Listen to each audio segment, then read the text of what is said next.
السلام عليكم ورحمة الله وبركاته.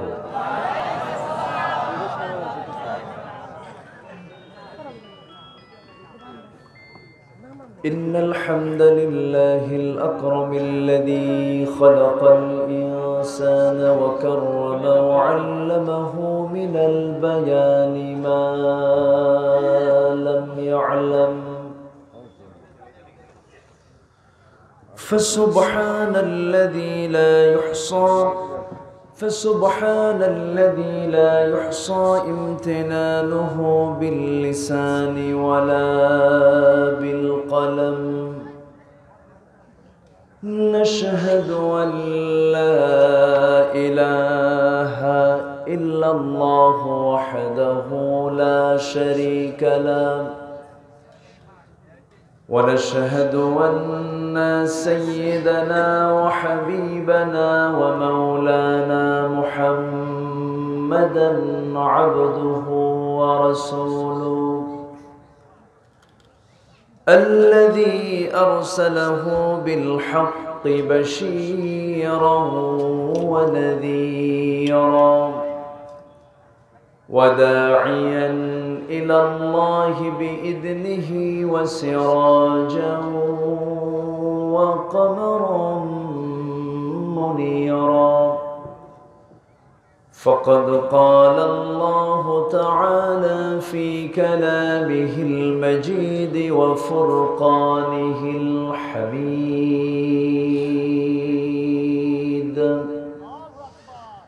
أعوذ بالله من الشيطان الرجيم.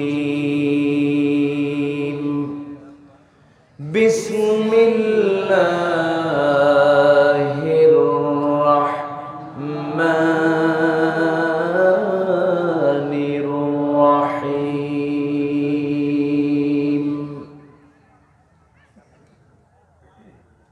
ومن أعرض عن ذكري فإن له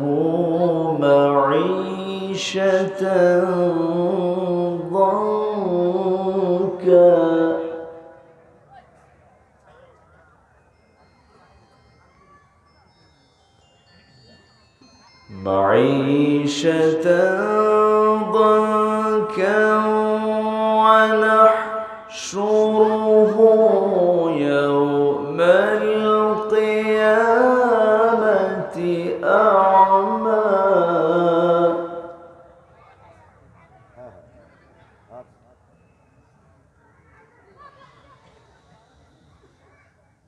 قال رب لم حشرتني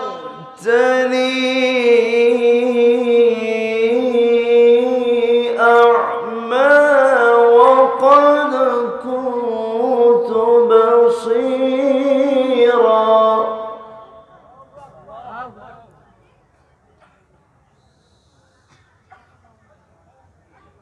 قال كذلك أتتك آياتنا فنسيتها وكذلك اليوم تنسى.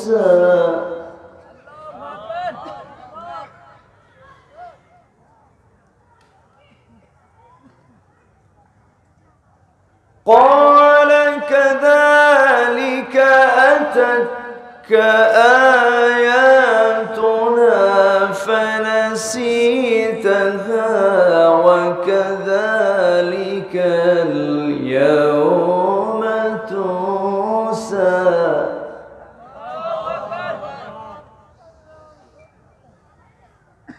الله أكبر. بسم الله الرحمن الرحيم.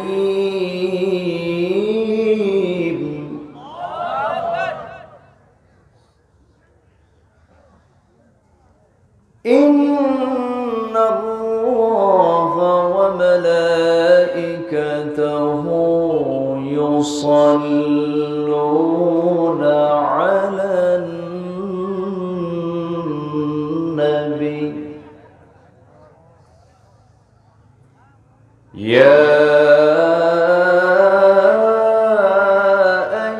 أيها الذين آمنوا صلوا عليه وسلموا تسليما اللهم صل على سيدنا مولانا محمد وعلى آل سيدنا مولانا محمد একটু মোহাম্মত দিয়ে নবীর প্রেমে মাতোয়ারা হয়ে জবান খুলে জোড়ালো কণ্ঠে সবাই বলুন আল্লাহুম্মা সাল্লি আলা সাইয়্যিদিনা মাওলানা মুহাম্মদ ওয়া আলা আলি সাইয়্যিদিনা মাওলানা মুহাম্মদ فمحمدنا هو سيدنا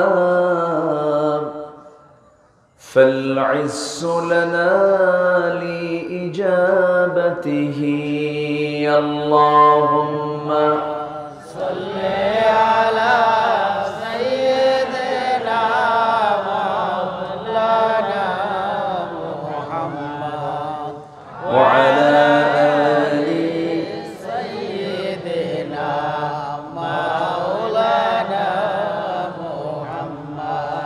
রসুল আমার আলো আশা রসুল আমার ভালোবাসা রসুল আমার প্রেম বিরহের মূল আলোচনা রসুল আমার কাজে কর্মে অনুপ্রেরণা আল্লাহুম্মা সাল্লি আলা সাইয়্যিদিনা মাওলানা মুহাম্মদ ওয়া আলা আলি সাইয়্যিদিনা মাওলানা মুহাম্মদ সবাই বলুন বালাগাল উলা বিকামালিহি কাশাফাত الدجى بجماله حسنت جميع خصاله صلوا مشرق حب محمد مطلع ديوان ما مطلع خورشید سقاس سینه سوزان ما بلغ العلا بكماله كشف الدجى بجماله حسنت جميع خصاله صلوا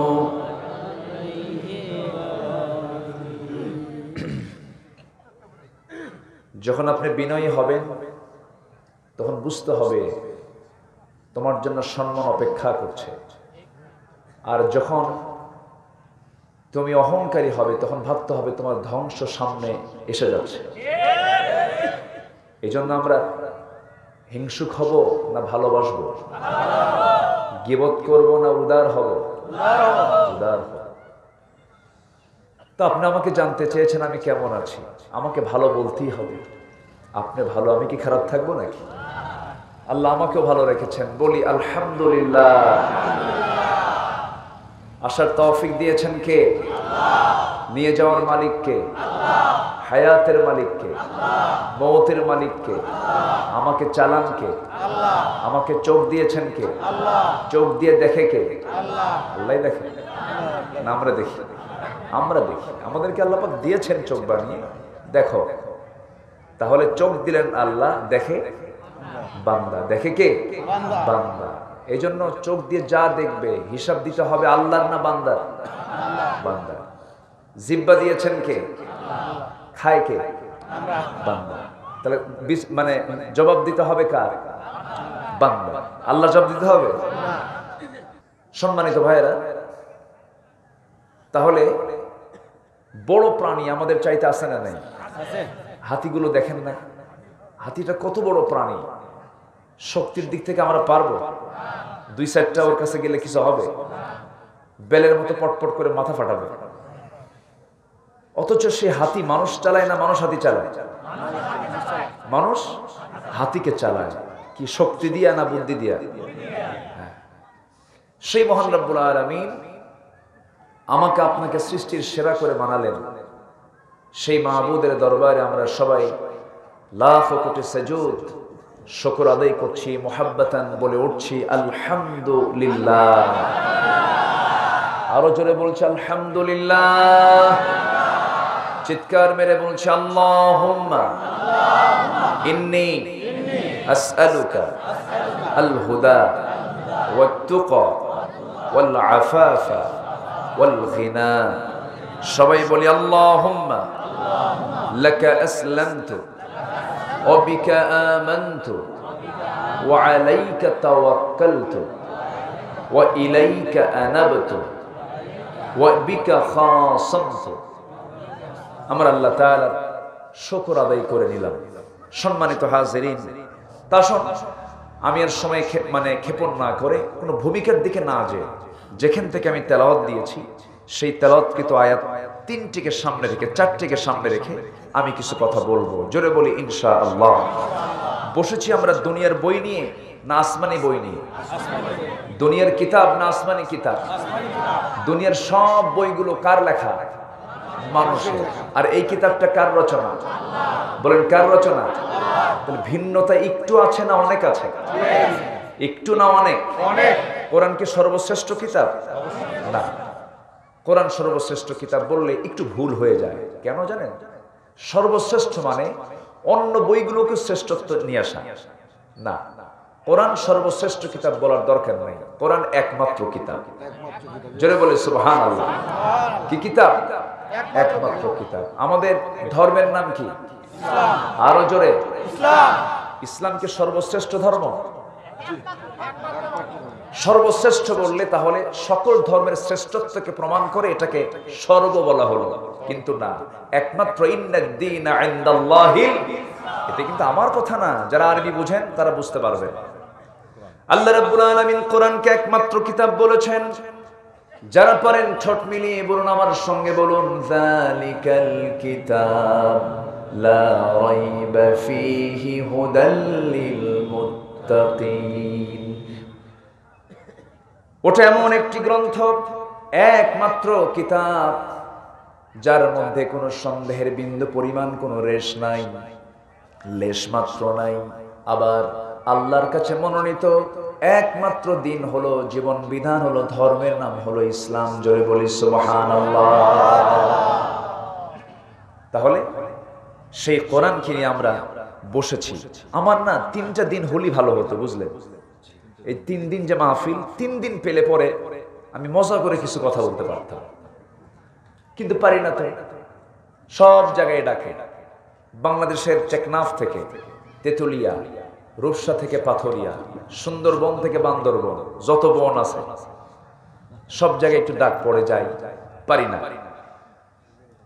আমি যে আয়াত 4টা ধরেছি, এই 4টা আয়াতের মোটামুটি ব্যাখ্যা দিতে গেলে অনেক সময়ের দরকার। যদি ফজল লাগে আমাকে সময় দেবেন তো নাকি? ইনশাআল্লাহ। খুব তো বললাম, আমরা তো দিয়ে দিই যা আছে কপালে, কিন্তু বাস্তবতা তো সহজ না, বাস্তবতা একটু কঠিন। দেখি কতদূর পর্যন্ত আগানো যায়, আমরা আগাবো। জোরে বলি ইনশাআল্লাহ। কোরআন যার আছে, কোরআন যে বুঝে, সেই হচ্ছে প্রকৃত জ্ঞানী। আলহামদুলিল্লাহ। আর কোরআন যে জানে না, সে কখনো জ্ঞানী হতে পারে না। এজন্য সবার আগে আমরা কোরআনের জ্ঞান হাসিল করব। জোরে বলি ইনশাআল্লাহ।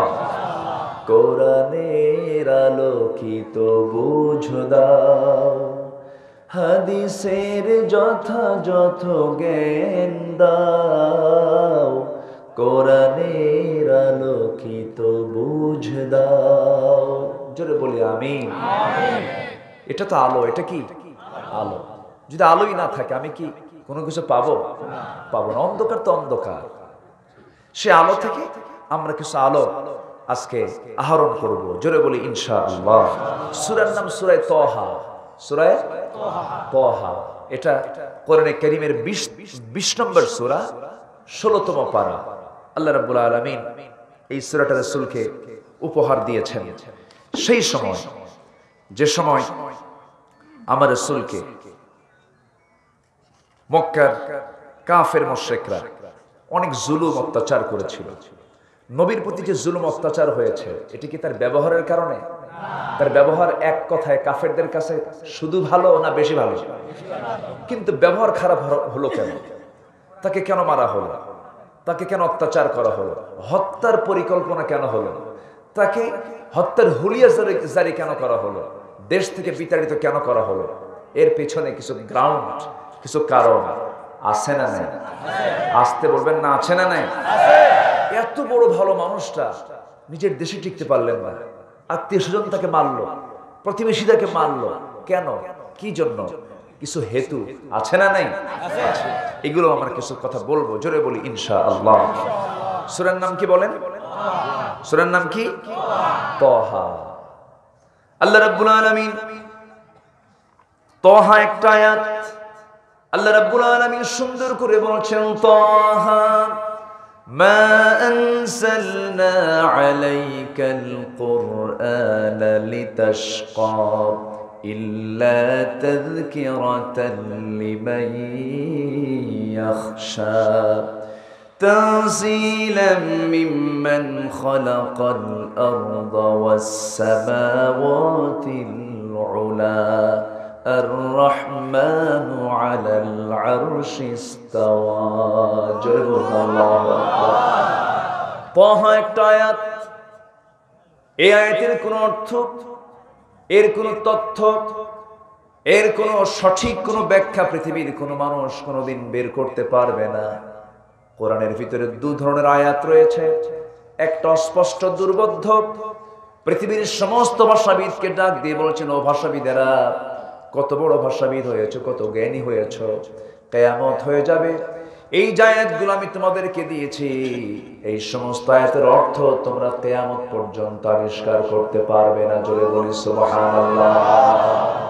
এটা চ্যালেঞ্জ। এটা আয়াতে মুতাশাবিহাত হুরুফে মুকাত্তাআত 29টি সূরার সামনে আছে। কয়টা সূরার সামনে?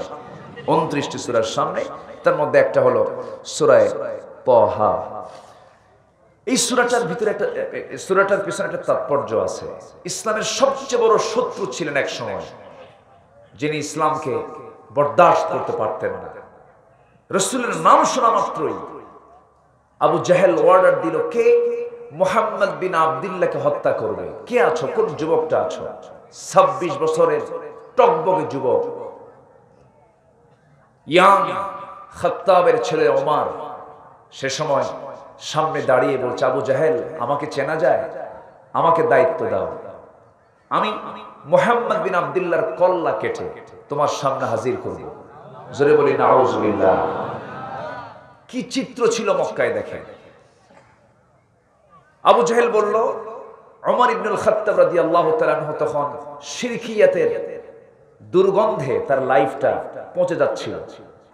শিরকিয়াতের ভ্রান্ত চেতনা নিয়ে রাসূলকে মারার চিন্তা মাথায় নিয়ে রওনা দিয়েছেন, মারবেন, মেরে ফেলবেন। এই কথা আবু বকরের কানে চলে গেল। তিনি বললেন, ইয়া রাসূলুল্লাহ, ওমর তো আসতেছে।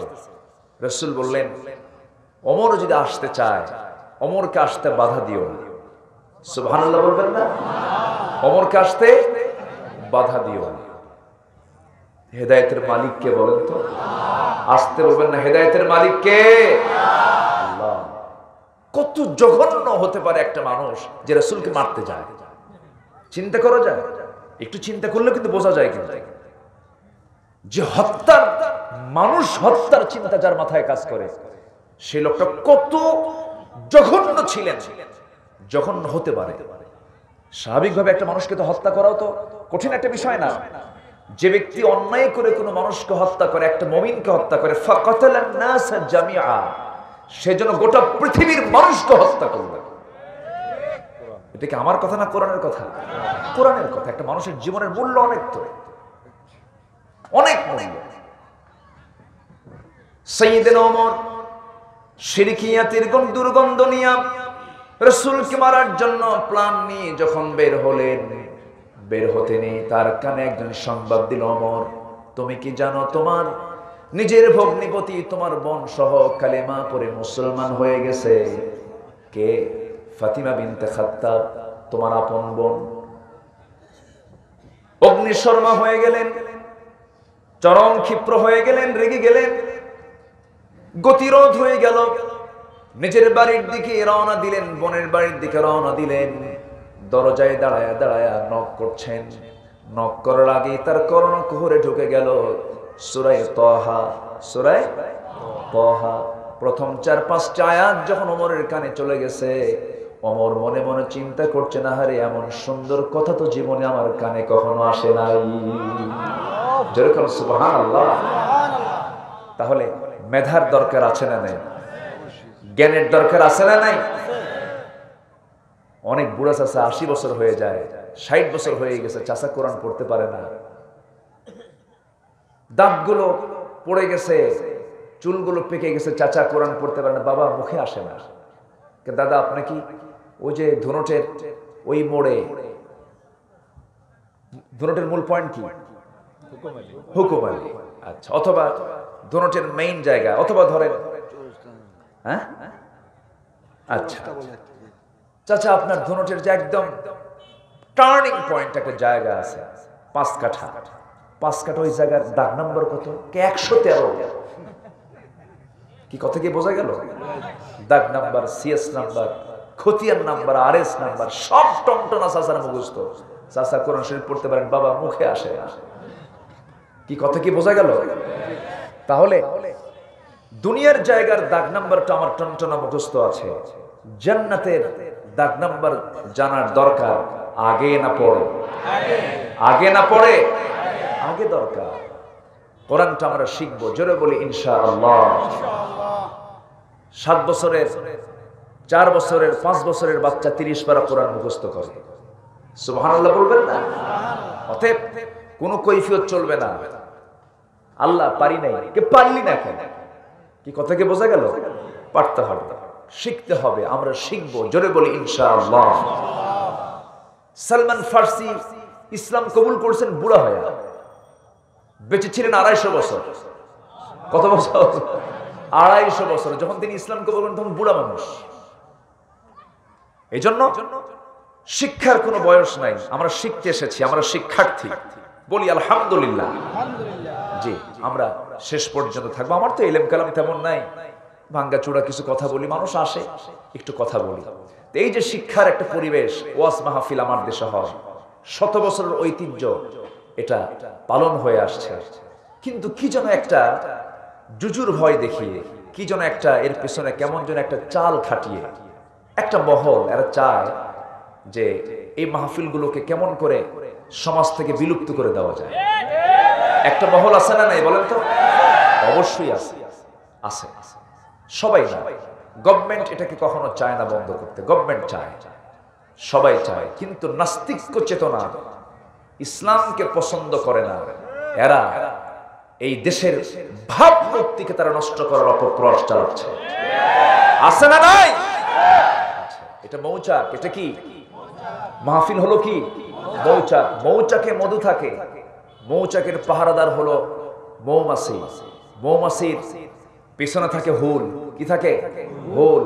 আপনি মধু নিবেন, মৌমাছি নামক পাহারাদারের সঙ্গে আপনাকে পীড়িত করতে হবে, মৌমাছি আমার কিছু মধু দাও, আপনি মধু নিতে পারবেন না, ঢিল মারবেন, হুল ফুটিয়ে দেওয়া হবে।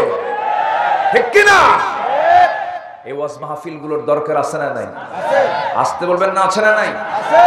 যাত্রা ভালো না মাহফিল ভালো? বলেন। মহিলা স্টেজে নাচানো ভালো না মাহফিল ভালো? যারা মাহফিলকে উৎসাহিত করতে চায় না তারা যাত্রার পক্ষে। যাত্রায় নগ্নতা আছে না নাই? বেহায়াপনা আছে না নাই? যাত্রাতে অশ্লীলতা, বেহায়াপনা, পর্দাহীনতা আছে না নাই? এমনও ভাই আমার দেশে আছেন যারা যাত্রা কমিটির সভাপতি, মাহফিল কমিটির সভাপতি। আল্লাহ খুশি থাক, শয়তানও বেজার না হোক। এরকম আছে না নাই? সম্মানিত ভাইয়েরা, এটা করা যাবে না। আমরা দ্বিমুখী হব না একমুখী হব? বলেন, দ্বিমুখী না একমুখী? ভাইরে, বাঁচবো কয়দিন আমরা? লাভটা কি? চেয়ার তো আমার না, মূলত আমরা চেয়ারম্যান, কিন্তু আসলে তো আমরা চেয়ারম্যান না। চেয়ার মূলত কার? একটা আয়াত আছে, সে আয়াতের নাম হচ্ছে আয়াতুল কুরসি। আয়াতুল কুরসি সবাই পারেন না? মোটামুটি সবাই পারি তো। আয়াতুল কুরসি মানে চেয়ারের সূরা, গদির সূরা। আয়াত কুরসি মানে চেয়ার। তো চেয়ার মূলত বান্দার না আল্লাহ?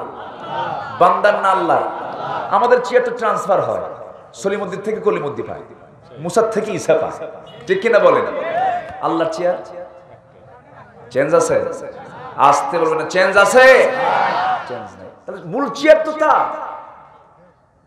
চেয়ার কারো না, ক্ষমতা কারো না, দাপট কারো না, অহংকার কারো না, সব কিছু একমাত্র কার বলেন? একটু জোরে বলুন, কার? আল্লাহ তাআলা। বন্ধ করেন। আল্লাহ তাআলার সমস্ত কিছু আল্লাহ রাব্বুল আলামিন বলছেন, যারা পারেন ঠোঁট মিলিয়ে বলুন, কুলিল্লাহুম্মা মালিকাল মুলকি তুতিল মুলকা মান তাশা ওয়া তানজিউল মুলকা মিম্মান তাশা ওয়া তুইজ্জু মান তাশা ওয়া তুযিল্লু মান তাশা বিয়াদিকাল খায়র ইন্নাকা আলা কুল্লি শাইইন কাদির। জোরে বলুন আল্লাহু আকবার। যাকে ইচ্ছা তুমি সম্মান দাও, যাকে ইচ্ছা তুমি লাঞ্ছিত করো, দিনের ভিতরে রাত ঢুকাও, রাতের ভিতরে দিন ঢুকাও। এই ক্ষমতা কারো আছে নাকি? এই ক্ষমতা কার? এই যে আমরা আসছি, এখন কার্তিক মাস চলছে। কি মাস? কার্তিক মাস চলছে। কার্তিক মাসের দিন বড় না রাত বড়? রাতটা বড়। গ্রীষ্ম যখন বর্ষাকাল ছিল, ওই বৈশাখ মাস যখন পেয়েছিলাম, বৈশাখ জ্যৈষ্ঠের দিন বড় না রাত বড়? দিন বড়। বৈশাখের দিন বড়, আবার এইদিকে কার্তিক অগ্রহায়ণ পৌষের রাতটা বড়। দিনের মধ্যে রাত ঢুকালেন কে? রাতের মধ্যে দিন ঢুকালেন কে? এই ক্ষমতা একমাত্র কার? সে আল্লাহ বলছেন, বান্দার ক্ষমতা কারো না, চেয়ার কারো না, অহংকার কারো না। কারণ অহংকার বান্দা করবি কেমনে? তুই তো আকাশের নিচে আছিস। আকাশ তো আমার। এই বিশাল আকাশের দিকে বান্দা যখন তুই তাকাবি, তুই ছোট্ট, তোর কোনো পাওয়ার নাই, সম্পূর্ণ পাওয়ারলেস হয়ে যাবে। আমি আপনি কেউ থাকবো না, দুনিয়া থেকে বিদায় নিয়ে নেব। দুনিয়া থেকে বিদায় নেব, আমি হারাম কাজ করে গেলাম, সন্তানরা এগুলো ভোগ করবে। কিন্তু ওই কবরের মধ্যে সমস্ত পাপ আর কেউ ভোগ করবে নাকি? সেই পাপের ভাগ কেউ নেবে নাকি? পাপের ভাগ কেউ নেবে না, কিন্তু সম্পদের ভাগ সবাই নিয়ে নেবে। হারামের কোনো আরাম নাই। এই জন্য আমাকে নিয়ে আমার ব্যস্ত থাকতে হবে, আমাকে আমার কাজ করতে হবে। সন্তান কোনো কাজে আসবে না, নেতা কোনো কাজে আসবে না, দুনিয়ার কোনো ব্যক্তি আমার কোনো কাজে আসবে না। কাজে আসবে একমাত্র আমার আমল। সে আমলগুলোকে বাড়ানোর জন্য আল্লাহ রাব্বুল আলামিন বলছেন, বান্দারে আমি তোকে একটা আমল শেখায় দিচ্ছি, সে একটা আমল যদি করতে পারিস আমি তোকে জান্নাত দিয়ে দেব। আর যদি আমলটা না করতে পারিস, দেখবি তোর দুনিয়ার জীবনের সংকীর্ণতা চলে আসবে। আখিরাত আমি তোকে কানা করে তুলবো। কি করে তুলবো? কানা করে তুলবো। কানা বুঝেন তো? অন্ধ, অন্ধ করে তুলবো। কোরআন বুঝবো না, অন্ধ হয়ে যাব। হাদিস বুঝবো না, অন্ধ হয়ে যাব। আল্লাহর হুকুম মানবো না, আমরা অন্ধ হয়ে যাব।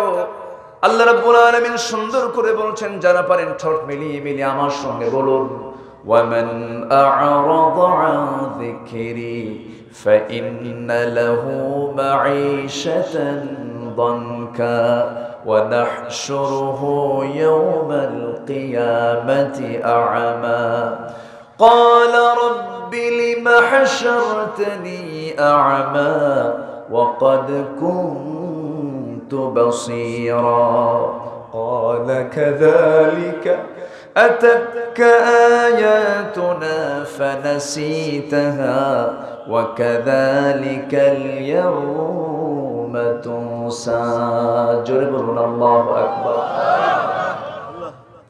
আল্লাহ বলছেন বান্দারে যে ব্যক্তি আমার এই জিকির থেকে আমার জিকির থেকে যে বান্দা নিজেকে গুটিয়ে রাখবে জিকিরের বিশাল একটা ব্যাখ্যা আছে মোটামুটি 7 থেকে 8টা অর্থ 7 থেকে 8টা অর্থ আমরা শুনবো না জোরে বলি ইনশাআল্লাহ ঘুম আসছে নাকি আপনাদের মিশা কথা এলাকার লোক কি দিনে ঘুমায় নাকি হ্যাঁ ঘুম পাচ্ছে না তো আচ্ছা জি বলি আলহামদুলিল্লাহ দিলটা খুলে শুনতে হবে কি খুলে শুনতে হবে কোরআন বুঝতে হবে মাথা দিয়ে না দিল দিয়া দিল দিয়া নাযালনা আলা কলবিকা রাসূল কোরআন নাযিল করেছে আপনার দিলের উপরে যারা মাথা দিয়া কোরআন পড়ে আর বোঝে কোরআনের মধ্যে কিছু নাই এরকম কিছু লোক আছে না আমরা কোরআন পড়ব দিল দিয়া জোরে বলি ইনশাআল্লাহ আমার ভাইরা আমি খুবই আনন্দিত আজকে জেমস ভাই আছেন চেয়ারম্যান মহোদয় আছেন সব মেহমান আজকে মাহফিল উপস্থিত অনেক মাহফিলে দেখা যায় বহু লোকের নাম থাকে কিন্তু কেউ নাই কিন্তু আজকে যত নাম আছে সব আছে বলি আলহামদুলিল্লাহ আমরা শেষ পর্যন্ত সবাই কিনে থাকবো জোরে বলি ইনশাআল্লাহ আমি খুবই আনন্দিত আজ এর আগে আমি কয়েকবার এখানে এসেছি এবারও আসছি আমি খুব আনন্দিত আপনারা মনে খুব একটা খুশি হন নাই খুশি হয়েছেন তো আল্লাহ যেন খুশি হন জোরে বলি আমিন সম্মানিত ভাইরা গত বছর আসতে পারি নাই আসবো কেমনে আমি মিলাতে পারি নাই ডেট একটা ছিল ওই ডেটে তার করতে পারলো না করোনা মাহফিল করোনা বোঝেন নাকি এই জন্য মাহফিল হয় নাই তো এবার হ্যাঁ পরে হয়েছে কিন্তু আমি আসতে পারিনি যাই হোক মাহফিল গত বছর হয়েছে রেগুলার হয়েছে বলি আলহামদুলিল্লাহ জি আল্লাহ তুমি মাহফিলকে কিয়ামত পর্যন্ত কবুল করো জোরে বলি আমিন যারা মাহফিল বন্ধ করার পায়তারা করে ওদের রক্তের মধ্যে আবু জেহেলের রক্ত লুকানো আছে বাস সোজা কথা আর কিছু বলার নাই এই মাহফিলটা আমার এই চেয়ারম্যান মহোদয় উনি বলেছেন তোমরা মাহফিল করো আমি তো ইউনিয়নের অভিভাবক তো ওনার আপ্রাণ চেষ্টায় এই মাহফিলটা হয়েছে তাহলে শুকরিয়া আদায় করার দরকার আছে না নাই মান লাম ইয়াশকুরিন নাস লাম ইয়াশকুরিল্লাহ যে মানুষের শুকর আদায় করে না সে আল্লাহর শুকর আদায় করে না আমরা তাকে ধন্যবাদ জানাচ্ছি খুব সুন্দর এই মাহফিলের পরিবেশটা তিনি তৈরি করে দিয়েছেন বলি আলহামদুলিল্লাহ জোরে বলি আলহামদুলিল্লাহ আছে তো কিছু রেস্ট্রিকশন আছে আমার দেশে কিছু দুষ্ট আছে যারা মন্দিরকে কলঙ্কিত করতে চায় যারা মসজিদকে কলঙ্কিত করতে চায় এরকম কিছু দুষ্ট আছে না নাই আসতে বলবেন না আছে না নাই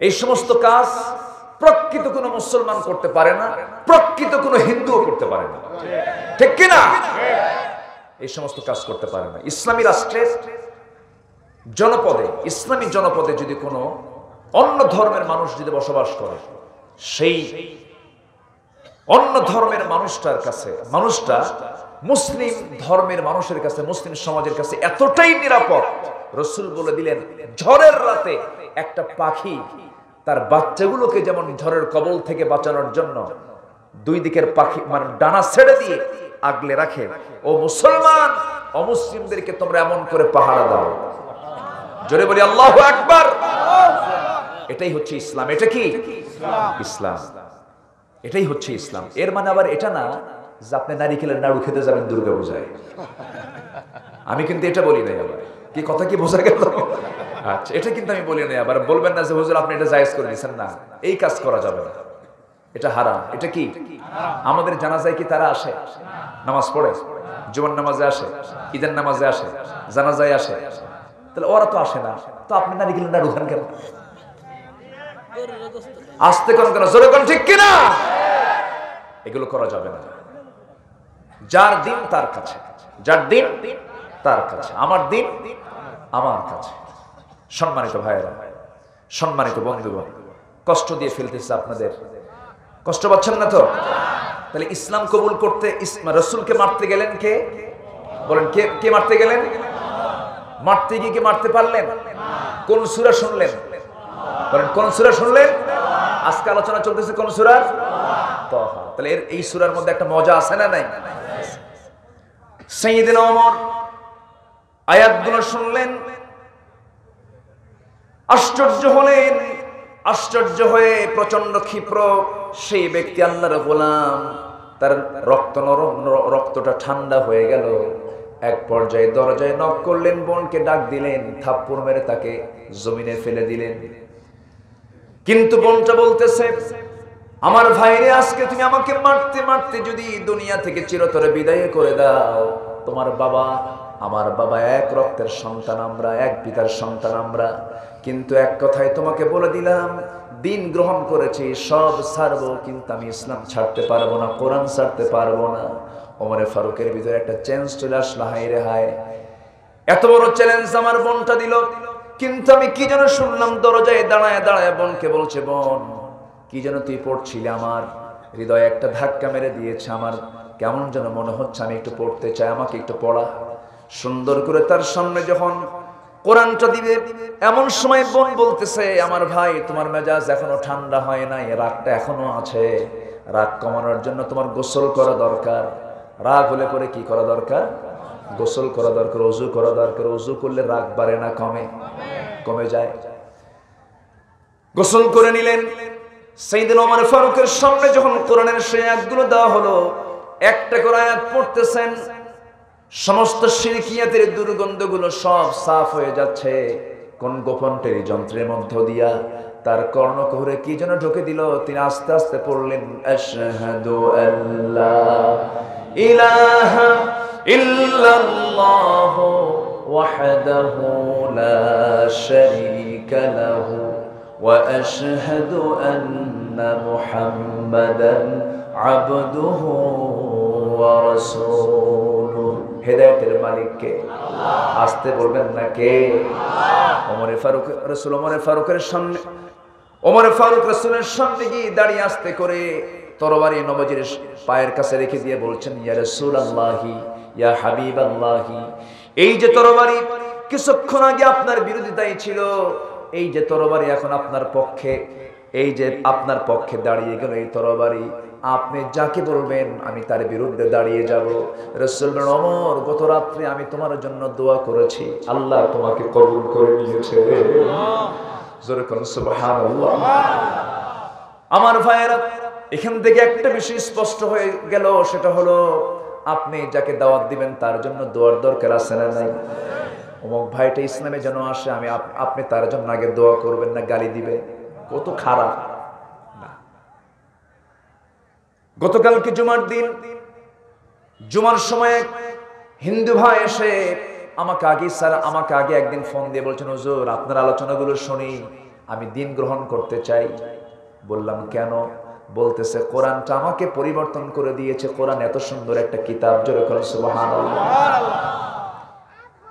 আমার ভাইয়েরা, আমার বন্ধুগণ, মানুষকে কখনো ছোট চোখে দেখা যাবে না, সবাইকে সম্মান দিতে হবে, সবাইকে বোঝাতে হবে। কোন ভাইটা কখন জান্নাতি হয়ে যাবে আমি তো আপনি বলতে পারবো না। আপনি আজকে বুজুর্গি দেখাচ্ছেন, বিশাল বড় আপনি তাহাজ্জুদ গোজার হয়ে গেছেন, আপনি তো নাফরমান হয়ে মরতে পারেন। আর যে লোকটা আজকে জঘন্য মৃত্যুর পূর্বে সে আল্লাহওয়ালা হয়ে মারা যেতে পারে। এই জন্য কাউকে ছোট চোখে দেখা যাবে না। আমার ভাইয়েরা, আমার বন্ধুগণ, একটা কাজ আল্লাহ পাক আমাকে আপনাকে একটা আয়াতের মধ্যে দিয়েছেন, সূরা তাহা। সূরা তাহা আল্লাহ রাব্বুল আলামিন সুন্দর করে বলছেন, যে বান্দা আমার জিকির থেকে নিজেকে গুটিয়ে রাখবে। জিকির মানে কি? জিকির মানেও অনেক কিছু। জিকির মানে কিন্তু আমরা উল্টা পাল্টা বুঝি। এই দিকে যত পূবে যাবেন, জিকির করতে করতে পায়জামা নাই, এইদিকে না, পূব এইদিকে না, এইদিকে পূবে পানির তলে মোমবাতি, বাবা বাতাসে নেভে না, বাবার নামে হালকা দিলে ওযু গোসল লাগে না। এরকম আছে না নাই? আছে না? এরকম আছে না? খাজা দিল কর তাজা, ইসমে জালাল গাজার কলকি খাওয়া হালাল। জোরে কোন নাউজুবিল্লাহ। এগুলো আছে না নাই? আছে না, এগুলো জিকির না, এগুলো ভণ্ডামি, এগুলো কোথাও ইসলামে নাই। আবার বলে হুজুর আপনাদের কোরআন হলো 30 পারা, আমাদের কোরআন হলো 90 পারা, 60 পারা বেশি, কম কথা। আবার আমার দেশে আবার কিছু কিছু জিকির আছে, জিকির করতে করতে ফানাফিল্লা হয়ে লাভ মেরে আম গাছে ওঠে, জাম গাছে ওঠে, বাঁশ গাছের আগায় বাঁশের আগায় উঠে চড়ে বসে থাকে, ভুল করে বড়ই গাছে ওঠে না। বড়ই গাছে কি আছে? কাঁটা আছে। এগুলো দুষ্টামি, এগুলো ঠিক না, এগুলো করা যাবে না, এগুলো ইসলামের সৌন্দর্যে আঘাত হানে। ইসলাম তো এটা না। আসলে আপনার মুহাব্বত আল্লাহর সাথে হবে নামাজের ভিতরে। কিসের ভিতরে? জিকির মানে হচ্ছে নামাজ। জিকির মানে কি? একটা অর্থ কিন্তু বলে দিলাম। জিকির মানে কি? নামাজ। জিকির মানে হলো কোরআন। জিকির মানে কি? কোরআন। কোরআনের আরেকটা নাম কি? জিকির। বলেন কোরআন আরেকটা নাম কি? জিকির। তাহলে বলেন কোরআনের নাম কি? জিকির। কোরআন পড়লে কি হবে? জিকির হয়ে যাবে।